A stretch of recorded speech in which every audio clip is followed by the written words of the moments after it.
Good morning, folks. I'm going to leave my camera on for just a moment while I address you. I'm Christy Ellis. I have been with Oasis for about 12 and a half years now, so I have dealt with many of you guys on some level. But if you have not met me, nice to meet you and welcome in. I'm going to be talking about the new features of version 2025 that is being released this spring. And I am going to stop my camera so that I can turn over to my demo environment here. All right, so in terms of new development for Sage 100, they do release a new version every year, typically in the spring. And Sage does do a lot to listen to the ideas of the users and of the resellers and the consultants that work with the product. In fact, last year, version 2024 had 18 new features added as a result of the ideas that were submitted and voted on. This year, it's actually 25 new features were added because of the voices of the people. And so there is a way for you to have your voice heard. As my daughter would say back in the fourth grade when she was learning about government, your vote is your voice. So we have the link here that you can go out on the Sage website and look at the ideas that are out there and vote for the ones that pertain to you. And if you don't see something that you really want out there, you can submit something on your own and have other people vote for it. And if you have something like that and you submit a new idea, or if there is something out there that you need, let us know so we can vote for it for you as well on your behalf. We'd be glad to do that.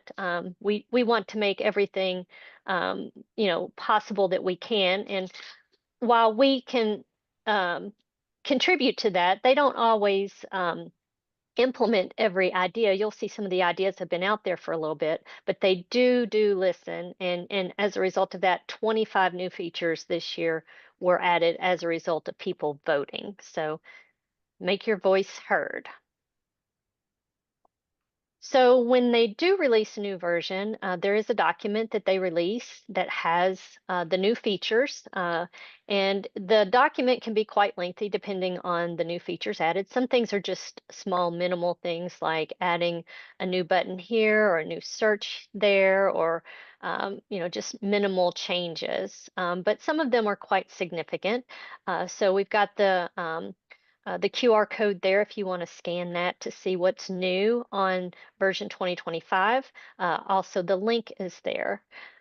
You can also, once you get your Sage 100 version 2025, you can access the what's new from the application itself. So give me just a second. I'm going to switch my share over to my Sage environment.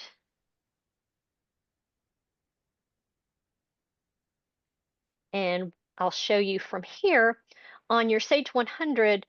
In your current version, you should also have that. If you're on version 22, 23, or 24, you would have the option on the help ribbon at the top. There's the what's new button there. And when you click that, it will go to the what's new website. There's also on the information center, you see the green button there that says see what's new. They both go to the same place when I click on them. And as we look at the list, they do a good job on the link here of separating things out by module. So if you don't use all the modules, you can hone in on those modules that you do use. And then if you continue to scroll down, you'll see the whole list. Now, I spoke just a moment ago about your voice being heard. Any of the options that you see that have the little light bulb next to them, those were the result of people voting and making their voices heard. So you can see a lot of things as I scroll through here. You see a lot of light bulbs. So again, they are listening. There is another way to get to the what's new, and you can also get it in a PDF format this way. It's a little, you have to dig around a little bit deeper for it, but on the left pane, if you go to web content and then go to the information center, Again, we're back on the original Information Center page. If I scroll down ever so slightly, there's product documents. And then when you go to product documents, you see the payroll. For those that do have payroll, there is some product documents for payroll. But notice we have different version levels here, and we can get the what's new from each one of those versions. So this year, if you're on version 2022 and you're going to be upgrading to 2025, you might want to know what was new in 2023 and 2024 in case there are some things there that you want to take advantage of. But once you go to your version level, you can go to your release notes, and if you want to see it in a PDF format, you can hit PDF, and of course that document is in a printable format as well. I'll scroll down so you can see how it looks compared to what we saw. It looks very similar, but is available to be printed. And this particular one's 22 pages, so it's got some beef there. All right, so I'm going to talk about a few of the new features for this version. Obviously, for time, I'm not going to hit every single one, and I'm trying to hit the ones that are going to impact our users the most. And that could be something that's really big, something that you've been waiting for, or it could be something that can offer you an efficiency as you're processing. So I'm going to start off with one of the big things that has been asked for a few years back. The accounts payable invoice number field got extended to more characters. This time around in version 2025, they have now given the option to increase the size of the invoice number field in accounts receivable, sales order, and job cost invoices. So to turn that on, it's under common information and common information main. Sorry, it's on the main, excuse me, setup menu, and then common information options. There is a section here about the length of the invoice number. The default currently is 7. Notice that there is a warning there that if you increase the length of your invoice number, it can't be reduced. That's similar to what you see on account numbers and account segments. Once it's there forever. And so I can't make it go down any further. And then if I want to increase it, I can increase it up to 20 characters. So let's say you only need 9 characters, you can increase it just to 9 so that you don't have all the additional characters.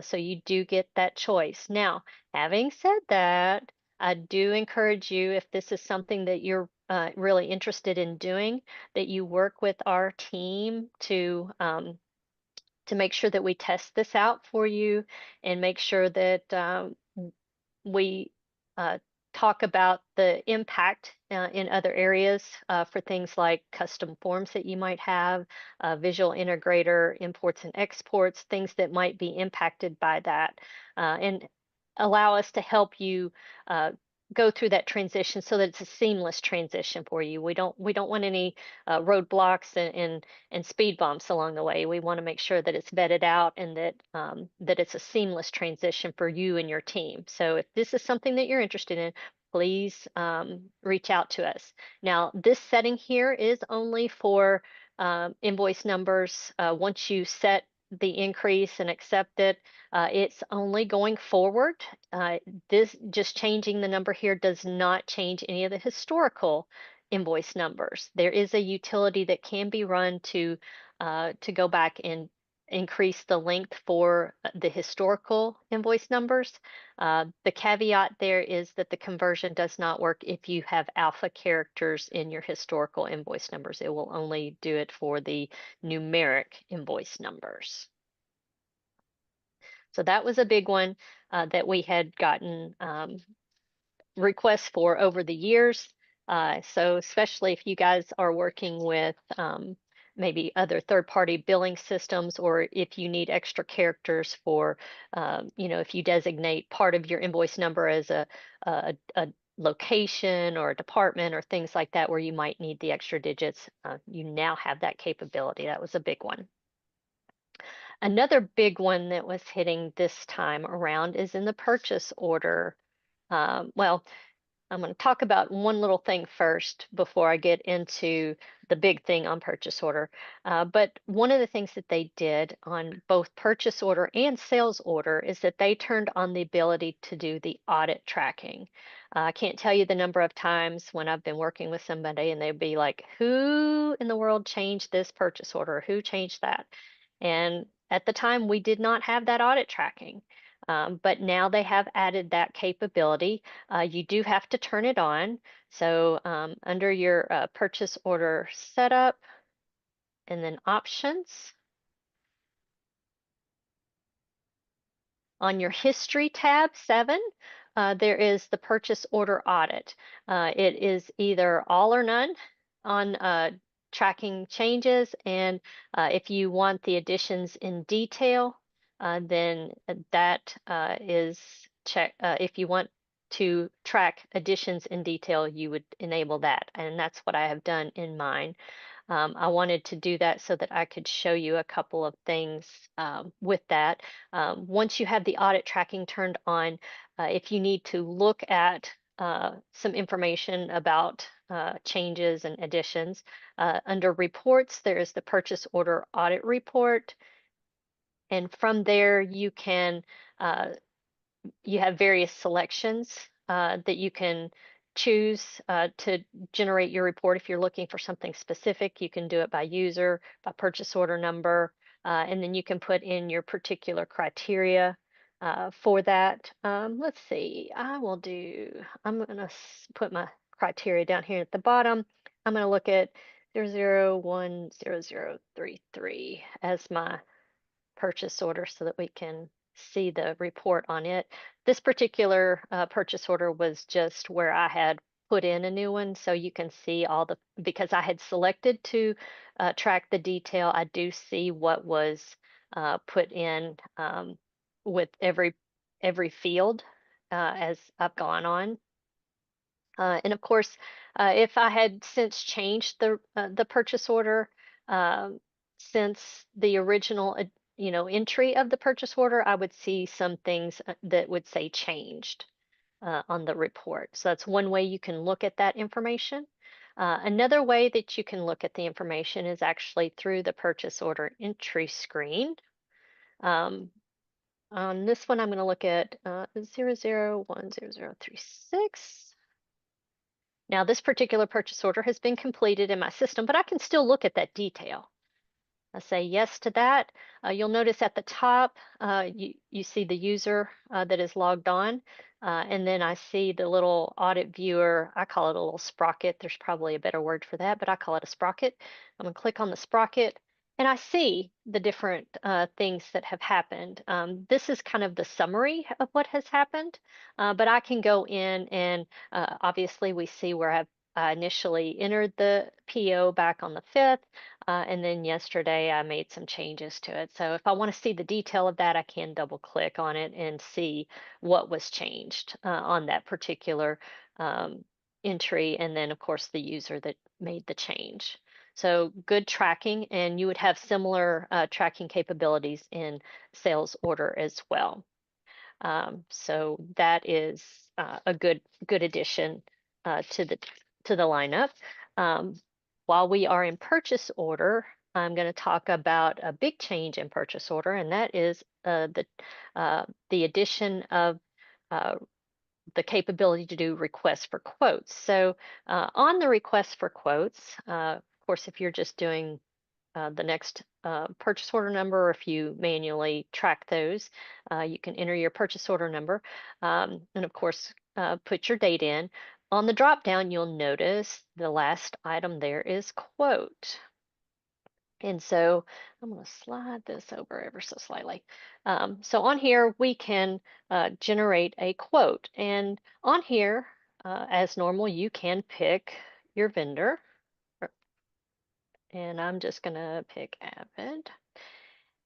The thing about the quote feature is that you can also generate requests for quotes to multiple vendors. So on here, I've got the little green plus icon, and that is to open another window, and I can select additional vendors that I want to send this request to. So on here, let's do Brown, and let's do Office Max here. So I've got 3 vendors here that I want to get quotes for a particular part, and so that I can figure out which one has the best part or best price, excuse me. Notice that I do have print quote checked on here. I'll show you that in just a moment, but I just wanted to note that while I was in the screen. Obviously, the order status is new. I would, on a request for quote, you don't necessarily have to fill in this a lot of details.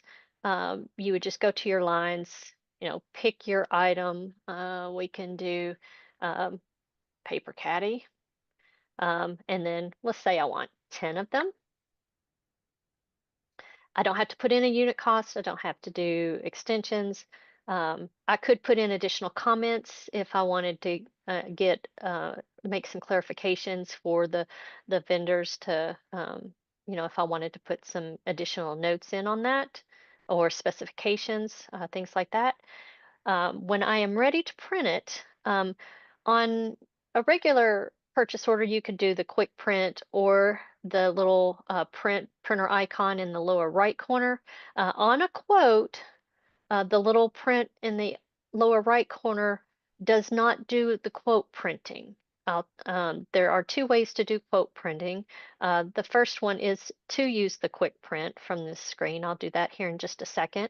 But the second way to do that is on your main menu here. There is a new task on the main menu for quote printing specifically. So note that it is separate from purchase order printing. It is a separate task. So when you are in this window, you do have to use the quick print if you want to print it directly from this window, or you can do it from the menu using the quote printing option there. When I hit the quick print here, I'd have to save my changes. Didn't save that a moment ago. I'm just going to hit my preview so we can see it on the screen. Notice that it is the document is called request for quote. And of course, this is a crystal form. It can be customized with your logo and in your information. But notice it doesn't have any cost on it or any extended cost on it. It just has the quantity that you're looking for.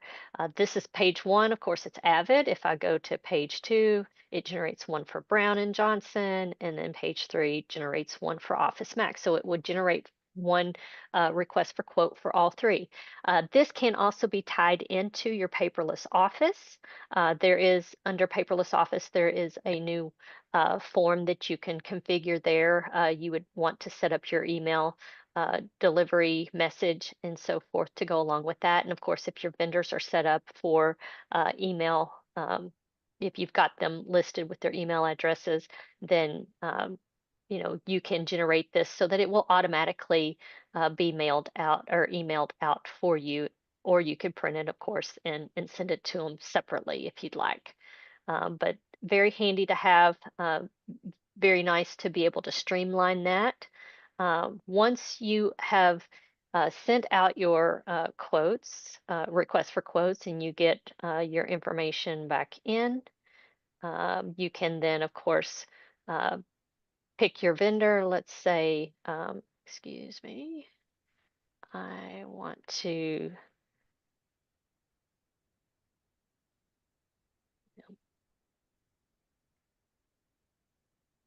select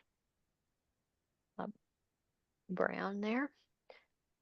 And it's going to ask me about updating cost. So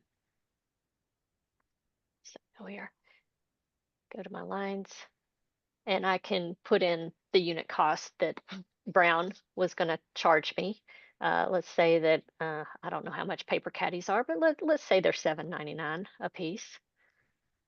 And I can accept that and do it. And then I'm going to go back in just to make sure that it's saved. And from here, when you are ready to generate an actual quote, or excuse me, ready to generate a purchase order from the quote, uh, you can do it a couple of different ways. There is a checkbox here that I can select. Once I select that checkbox, this generate order button in the center at the bottom is available, and I can generate the order from there. Also notice on the menu over on the left, there is a auto generate from quotes where you can do where you can auto generate multiples. So you don't have to do them individually. If you have a whole slew of ones you want to generate, you can do those together using the auto generate. But for this purpose, I'm just going to hit the generate order. You want to save changes? Yes. And you can include comments and memos if you have them. And it will tell you what the next automatic order number is. I'm going to go with that and I'm going to say OK. And so it will generate the purchase order from there. If I look in my lookup, I can see that 10043 was the one where I generated the quote, the request for quote, but it generates the purchase order. It assigns a new number. So it does, there is a separate number when you move from quote to order when that happens. A couple other things I wanted to mention about this is that there have been changes made in other modules to accommodate this. So in accounts payable, the quotes display on the vendor maintenance POs tab, and then you can search for quotes in the search for purchase orders window. In inventory management, quotes display on the item maintenance orders tab, and you can also search for the quotes in the search for purchase orders window. All right, I'm going to skip over now. I lost my mouse.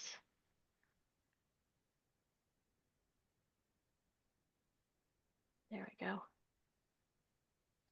And I'm going to talk about accounts payable for just a moment.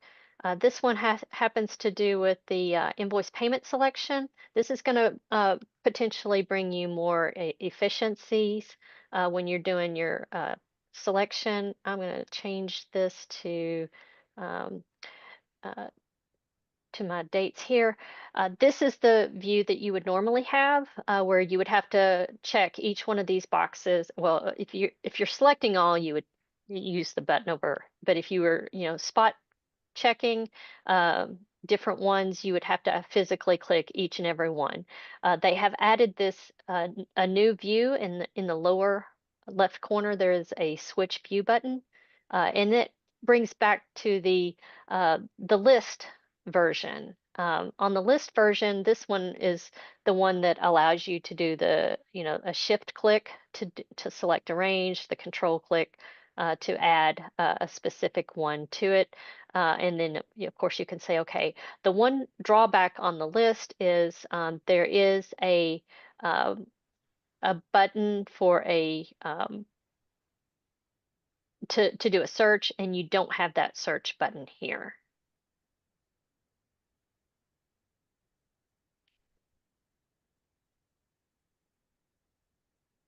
That is on the accounts payable. Then in accounts receivable, we had a couple, they've added a couple of fields on customer maintenance. My ABF here, good old ABF. On the statistics tab, the last invoice date and last invoice amount fields have been added.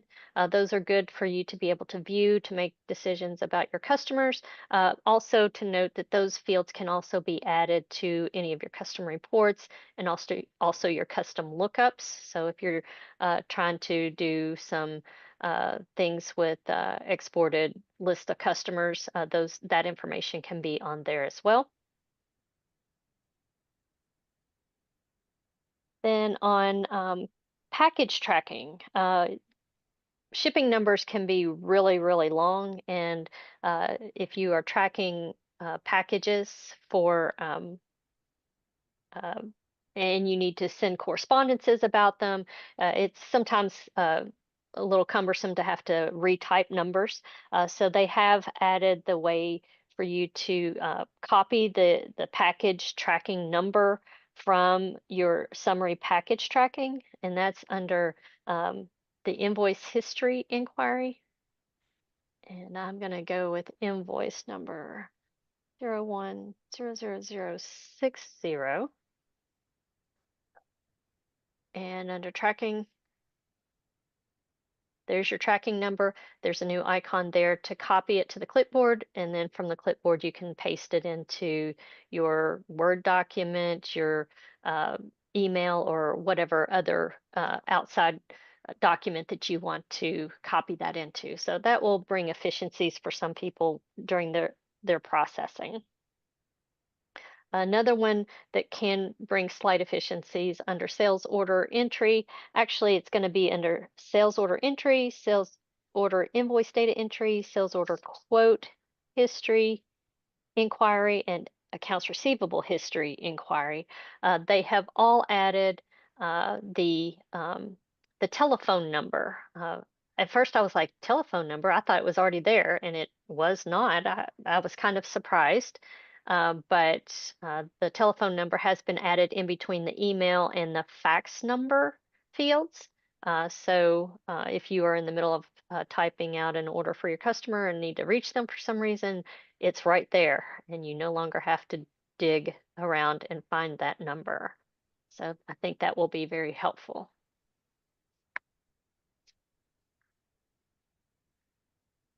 Under the general ledger, one of the things that they have added, general ledger doesn't change too terribly much, but they did do a slight change on how the one-click reversal works with the date. I'm going to look at 1550100. If you're not familiar with the one-click reversal, it's not a one-click and it's done. It's a one-click enters the reversal into a general journal entry for you. So I'm going to talk about if you are reversing an entry that is in your current period. So my demo system is in May of 2025. So this entry here is within the current period. If I click the journal reversal button, which is the little blue ribbon over here on the side, it will uh, create the reversal in my general journal entry section, from which I can then go and post that. And if you do that, any current period reversals will take on the date of the original entry. So this particular entry was dated 5/31. I know it's not 5/31 yet, but that's when it was dated. So here in a second, I'll show you it shows 5/31. But let's say I wanted to reverse something from a prior period. If I click on the reversal, it does tell me you can't post to that period, and it says, hey, we're going to put current date on it. So uh, that's what it will put on that date for the entry if we go and look. The first one is going to be the one that uses the current date because it was current period. This one is the one that was for um, the prior period, and notice it does have the posting date of today. If I wanted to change that maybe to the May 1st, I could change it before updating.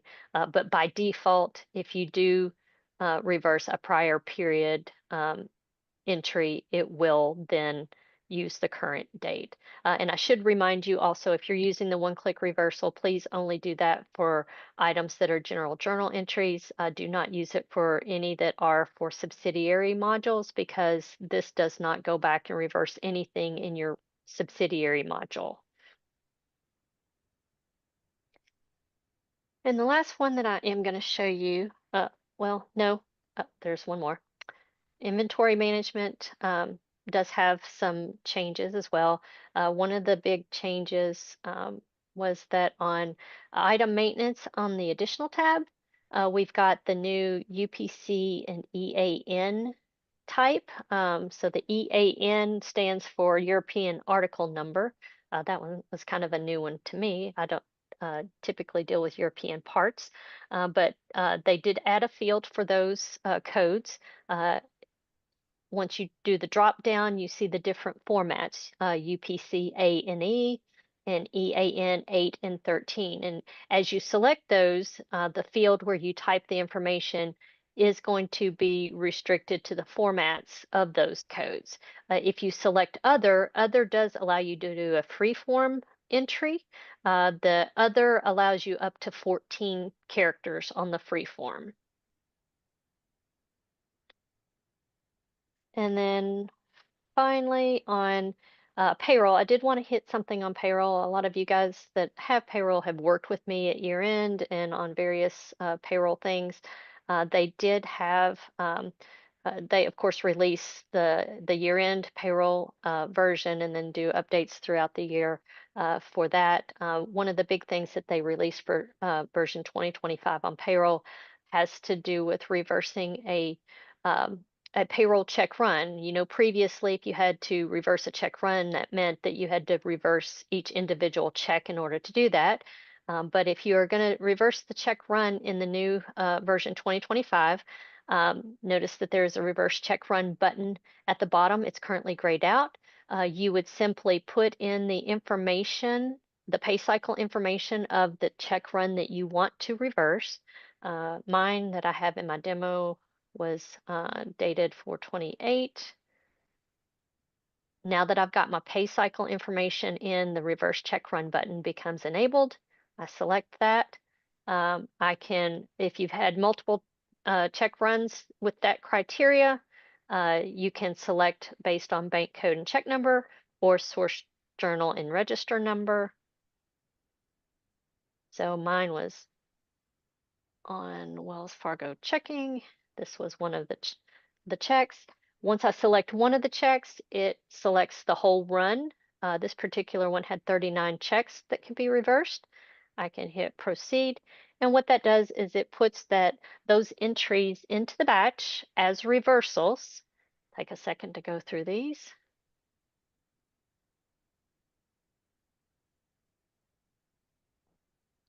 If I do my flashlight to look up the entries, I see there are 39 records there, so there were 39 items. I click on the first one here, it says check reversal. I can, if I need to reverse the full run, I can go ahead and accept an update and it does do the reversal. If I don't need, if there are any entries that I don't need in the reversal, let's say maybe half the checks were okay. The second half there was some sort of flub up with the check stock, and it wasn't discovered until after the check run had been updated. I can remove an item. I can remove an entry from the check reversal batch if it does not need to be reversed, and then of course update at that point in time.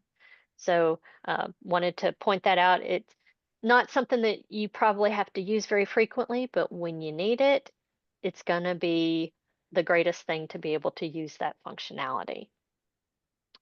Other things that I'll briefly mention, but won't demo here, on sales order, there is the option to print extended descriptions for regular items, miscellaneous items and charges, and special items on many of the sales order related forms. So they've put that out there.